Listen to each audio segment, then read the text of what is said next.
तो दोस्तों सबसे पहले वीडियो पूरा देखना, ठीक है? क्या है जबरदस्त मजा आने वाले, तो चलिए स्टार्ट करते हैं। अरे करेजा कौनो दिक्कत नहीं है, कल हमारे बाबू अंका पेले रहे ना, आज हम तो पेला। कवन भोसड़ी यहाँ रे? अब दोस्त बाबू दोस्त। स्पीकर कर, स्पीकर पे स्पीकर पे डाल। अरे बेबी कहाँ रह गए? मैं कल से तुम्हारा इंतजार कर रही हूँ।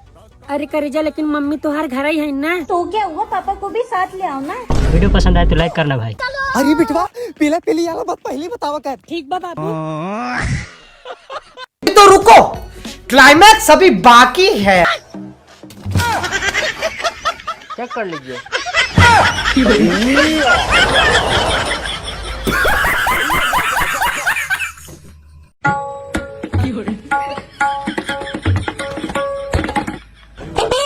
वीडियो पसंद आए तो लाइक करना भाई। वीडियो पसंद आए तो लाइक करना।